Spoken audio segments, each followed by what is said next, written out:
Fan Frenzy is where we're at. That's right, Fan Frenzy, where you, the fans, ask us, the fans, questions about Formula One and direct the conversation. And we're starting with Adam Hughes.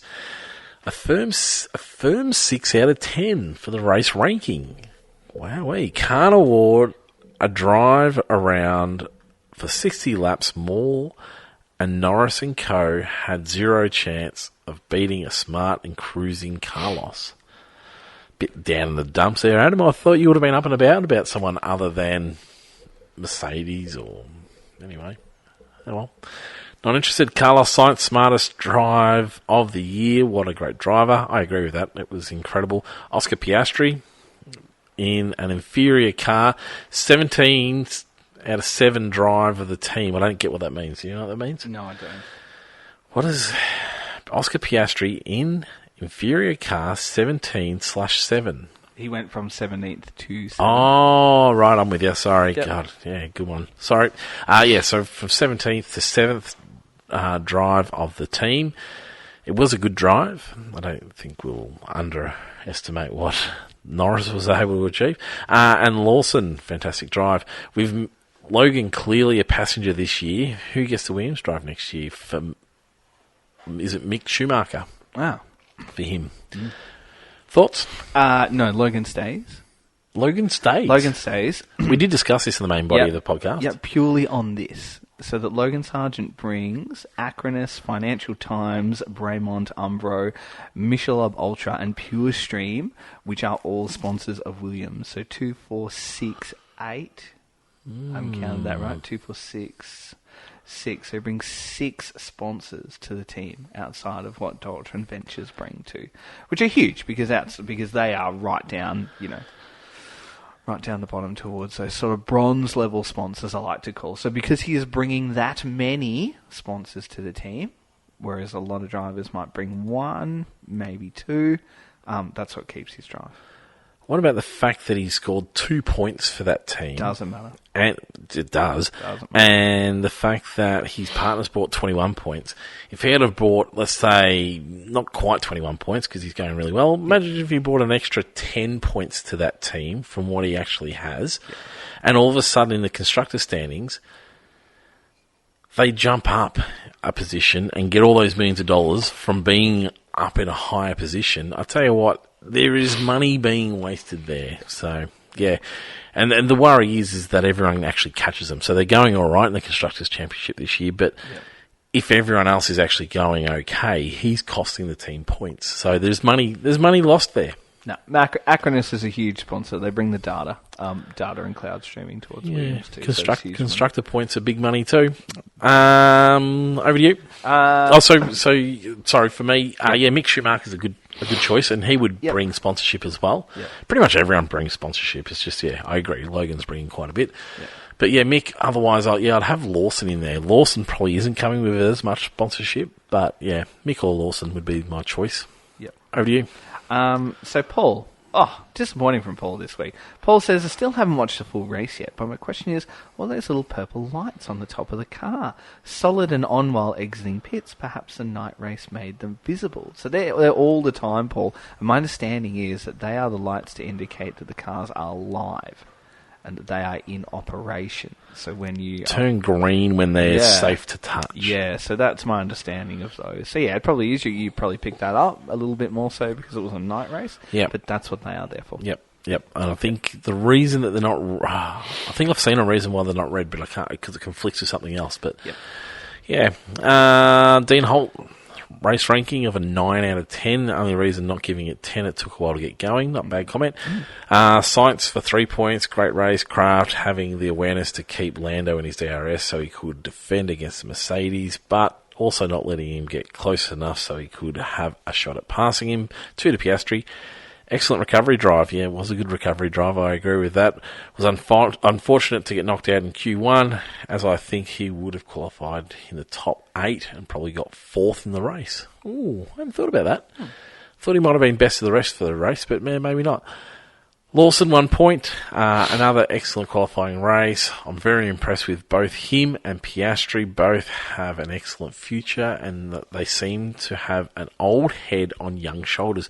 Yep. Couldn't agree with that more. Piastri did not complain once in his interviews about not getting all the updates. He never complained. He never complains. It's such a really mature approach to racing.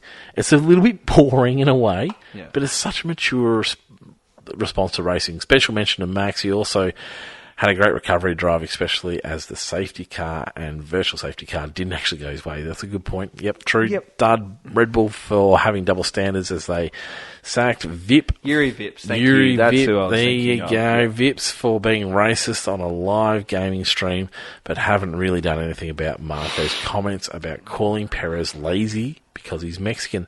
So true. Yep. So true. You can, and he might be in your books, but I tell you what, he doesn't have to actually be there. And Red Bull is the overall company that could actually make this happen. Yep. Great call. Question.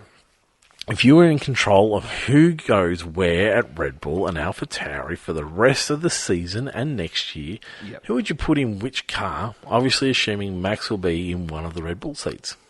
Realistically, I can see Red Bull having the same two drivers with Ricciardo and Lawson being at AlphaTauri. But if they kept Yuki and put Dan in the other seat, I'd offer Lawson to Williams on loan deal. I don't mind it, but what I'd really like to see is Dan back at Red Bull and Lawson with Yuki or Perez at AlphaTauri. Yep. Thoughts? Thoughts on that? What would you do? Not what will they do? What 'cause that's would boring. I do? Yeah, what would you do is the question. If I was making that decision, it would be Perez that goes. It would be Dan alongside Max. It would be Yuki and it would be Lawson. Is what I would do. Yes, I think I'd do the same. Yep. Yeah. Yep. How much better would Dan do than Perez? A lot. I honestly believe that too. I think lots of people have forgotten that. Yep. How good he actually is. Yep. Because I think he would actually do a lot better. There's mozzies in this shed tonight. Oh, in the studio. In the studio. Sorry, in the headquarters. And then in terms of replacing Lawson as a reserve driver, Ayumi Iwasa in the F2 category would be who I would bring in as well. They've actually got quite a few good drivers to choose from in sort of F2. Zane Maloney, Iwasa, Hauger, Hadja. Peter Powdy is a no for me. And then Jack Crawford. But I'd probably put Iwasa in there to replace Lawson. I wonder how many of those are going to do another season in F2. I would say all of them. So you can't really have a F2 as your reserve. You can have but that's what I would do. Like I would. Yep. Okay. Jordan. Question. Jordan, race ranking 9. 3 to Science, killer pace all weekend, and big brain strategy on the race. 2 to Lawson, beating both Red Bulls in quality and getting points is pretty impressive. And 1 to Gasly, solid under-the-radar drive in a mediocre car. Whoa, that's a bit of a left fielder. Dud of the day, almost gave it to Russell for the crash, but he added too much entertainment for that. I'm with you. Giving it to Aston Martin as a whole, Lance spinning it in quality, poor pace overall, and a sloppy weekend from Fernando. Good call. Agree. Question, why hasn't Sky brought a former strategy person into the broadcast sooner? Love the insight and the perspective that Bernie Collins brings. That's a really good question. I dare say they haven't really thought of it, and they probably didn't really have anyone available at the time. We used to hear a lot from... I used to love having Patrick Head speak. Yeah. We used to hear a lot from Patrick Head. Yes. And yeah, we've been missing it a lot. We have really been missing it a lot. So no, I'm with you. I'm with you. And who else? Now the search has to go out for who else. Yeah. Who else is available? Because there's roles to fill here. I asked you earlier before we got started, is Martin's grid walk dead? No, not at all. I think it is. I need to look at this week's. You need to look at this week's. I thought it was a non-event this week. Okay. And I just wonder, as much as we found celebrities painful, it was kind of the evil that we didn't know that we needed in our life. Because why we hated... No, I haven't seen this one. We hated the celebrities not being respectful, which we did. Now that they've gone... See, I went back and watched the McLaren feature. Yep. I think he can bring it more into Formula One, and just add the odd celebrity in there. But and I don't necessarily want to talk to drivers. He feels like he needs to talk to drivers. I wonder, and that annoys me because we hear enough from drivers to that point. Nothing's changed. That's a really good point with the drivers. So I've got a little bit of a theory on this. I wonder if he's been asked to not speak to drivers, because at the moment over the last few weekends, the only time he's been speaking to a driver is when his door stops them as they enter the paddock. No, I've heard. I've been told... So Disappeared. the way this works is Sky will go and get Yep. the yes or no from drivers. Yep. And it's generally the same throughout the season, but it may actually change from time to time. Yep. And he's got the yes or no on drivers, and so he will be told you can't go and hunt them down, but if you come across them, you're welcome to ask them a question, but they might say no. Yeah. And so that's generally the way it goes. So he'll never attempt Lewis. Yeah. For that very reason. But I don't need to hear from drivers at that point, because unless they're like, Russell's always really good on the grid. I really enjoy Russell on the grid. Yeah. But unless they're willing to give much, there's no point in hunting them down. So I want to hear more from the teams. I want to hear from the teams at this very moment. What's going on with the cars? Yep.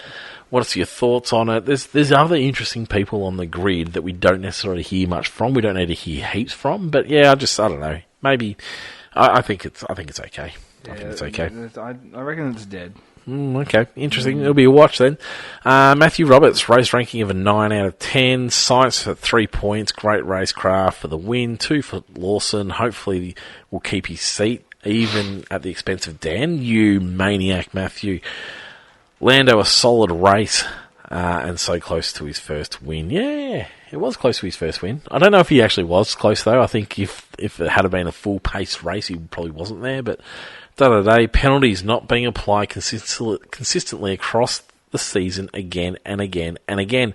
Max didn't get a penalty for holding up Yuki in qualifying. Yeah. Tell me more. Did you see it? I didn't see it, no. Oh, you didn't see it? No, and I haven't bothered to go back and so look at it. So there was a few opportunities to give Maxon a penalty, and I understood 2 of them, but the last one seemed like a pretty slam dunk. Question, do you think that Red Bull Racing... fall off was that bad due to the track, or was it the combination of that and not running a wing that made Ben slightly under load? Well, I don't think it's the wing. I think it's more to do with the underfloor and the edges of the underfloor. Yeah, okay. We did cover this in the main body, but I'm not willing to say it was due to that until next week. I want to see next week. More thoughts? Yeah, no comment from me for that one. No, not sure. You didn't think it was during the main body. No. Shane Freer. Shane, race ranking 11. 11. 1 extra point for trackside atmosphere. Okay, he was there. He was there. So no wonder. So question straight up, where will Lawson end up next year and at whose expense? We chatted a little bit at length about that, where we think he's going to go. 3 to Science. Before this year, I thought he was a dud. My mind is changing. Great awareness that Merckx had the tyres to 2-stop. I bet George regrets bragging about that pre-race. Yeah. 2 to Piastri after not getting the Golden Boys upgrade. Obviously not a Norris fan. He drove well and put a few good moves on. And 1 to Ocon before retiring was driving well. Mention Liam Lawson. Dud, Merck's strategy, leaving 1 in the game and pit 1. If there was a safety car late, they were screwed, and it was close to happening when Fernando ran into the corner but got going again. That Dud doesn't make sense to me because it came off. I'm confused. I'm also confused, and I don't know that I don't remember them pitting 1 and not pitting 1. No, that's what he's saying. He's saying the Merckx strategy is the dud. Sorry. They should have left 1 in the game and pitted 1. No, they had the ability to double stack. See, I think they probably would have done that, but Russell was so keen to go and do something different. Yeah. And so, therefore, if you had just done Hamilton, then maybe that wouldn't have worked. In fact, if they had done Hamilton, they might have won it because they wouldn't have been able to defend against that. Yeah. So, Shane, I think your dud's a dud because it can't be a dud when it comes off. I'll tell you another little hero of the hour. Yep. Mercedes for keeping a set of mediums, a fresh set of mediums that weren't expected to be used in the race. Yep. So they got lucky in the fact that the race came to them so they could use that set of mediums. Yeah. But under race scenarios, they weren't going to get to use them, and so they actually gave up quite a lot to keep a fresh set. That's what you got to do. It was a really interesting strategy. It's what good teams do. Yes, yeah. Like, it's not about executing it if you've got it. Mm-hmm. It's about making sure you've got an option. You've got an option. I couldn't agree more. And it was mentioned before the race where they had this fresh set of mediums, but hey, they're starting on mediums, so how are they going to use this set when it's expected to be a one-stopper? Yeah. And it just took a lot of foresight, didn't it? Yeah. Over to you. Paige, race ranking 8 out of 10. 3 to Science, 2 to Lawson, Oh, this was mine, actually. 1 to Norris. Gee, tell you what, Paige has been a bit flat this week, hasn't she? And last week. What's wrong with that? Like, well, she's given us nothing there. It's just names. Oh. Like, everyone else on the feed there gives us a little bit of insight. Like, Paige was really negative last week. Super negative. 2 weeks ago. 2 weeks ago. Didn't watch all the race, fell asleep or something like that, you said, in the main body. And then she come on and she's given us, like, just 3 to Science, 2 to Lawson, 1 to Norris. That other day, Martin Brundle. Like it's a chore. Martin Brundle for snubbing our boy Piastri. Oh. Well, not cool. Question, which driver would you like to see get their first win next? Obviously, my choice is Lando. Lando's so due, isn't he? Yeah, he is due. A first win. Obviously, Oscar. You know what? I would love to see Yuki win. Can you imagine Yuki winning in Japan? Oh. Can you imagine? There's so much of me that annoys me about Yuki at the moment. However, that would be fun to watch. That would be the best thing in the world. That would be as good as Gasly's win in Monza. I rate that as one of the greatest wins of all time. A Yuki win in Japan would be ridiculous. Could you imagine him jumping It'd around be that podium? ridiculous. It'd just be ridiculous. Not really being able to answer? No, wouldn't know what to do. Wouldn't care. Would love it. So there you go, Paige. No, it's a good answer that, but no, Oscar for me, obviously. Give us a bit more next week, Paige. I'm worried about Paige. She's a long-time listener, top-level fan. That's true. Just flat. Rightio, we've got a real work of art coming up here. Sam, all right, 3 points to Science. Take a bow, mate. You ran the perfect weekend. Everything you did shows you're the true main driver of Ferrari. Is he the main driver of Ferrari? No. 2 points, Lawson. Now there's more points than AlphaTauri drivers in a season again. Good stuff, Kiwi mate. I think he just equaled him. 1 point to Lando. Just a solid drive, and hopefully it indicates that McLaren will continue to push the front until 2026 regulations. Dud of the day. Not the obvious choice of Hamilton or Red Bull.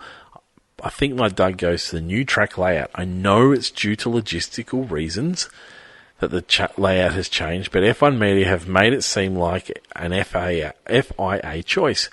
I thought the straight would improve overtakes and racing flow, but instead, most of the action happened in the second sector with the corners.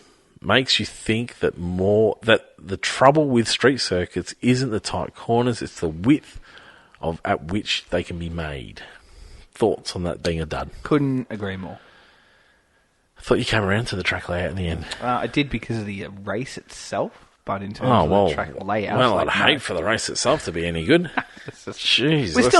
Let's have some little corners under a grandstand, but don't worry about the race. We still need that there. Yeah. It's good. I like it. It's a good dud. It's a good dud.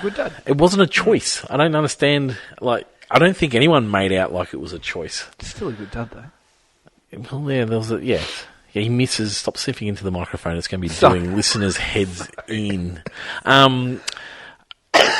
Yeah, it's. I don't know that it can necessarily be a dud because it wasn't a choice. I don't think anyone made out like it was a choice. But yeah, I would still take the underpass because it's a cool bit of track. Yep. The part I definitely agree with him on is the width of corners is important.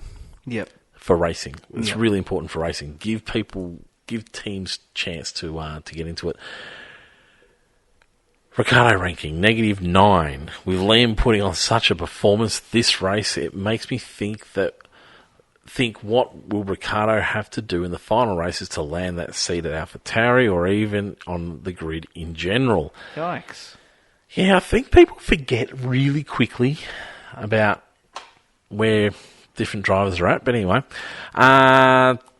turning my question into a tinfoil hat time. This is a real book, this one, Sam. Thank you for that.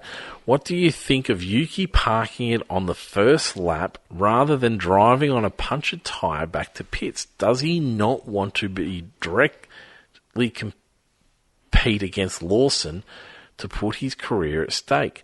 Was it a ploy by Red Bull higher-ups to spook people into the pits early on so Max and Perez could gain easy positions?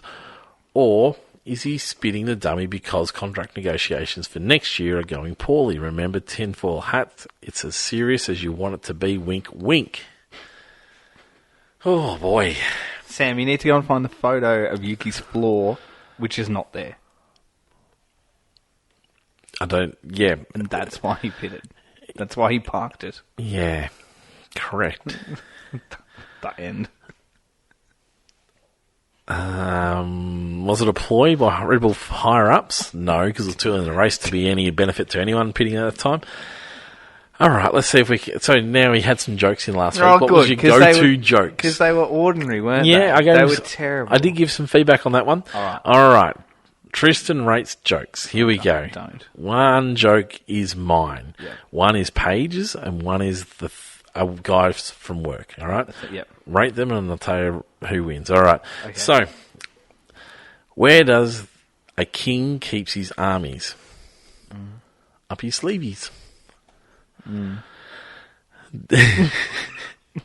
Yep. Did you know the koi fish travel in groups of 4, and scientists name them with letters? If a predator attacks the A, B and C koi will scatter, leaving behind the decoy. Could be my delivery. I don't mind that. I know you don't mind it. I don't mind it. It makes I sense. know 25 letters of the alphabet. Yeah. I don't know why. Good. Any Disney fancy? No. No, they're awful. And with that, we'll leave it. But thanks very much for everyone's contributions. More jokes next week, please, Sam. I look forward to some more tinfoil hats, but yeah. Yeah. Might need to be a segment. What's the use of a tinfoil hat? I don't mind the letter joke. The letter joke's all right. Goodbye now. Yeah.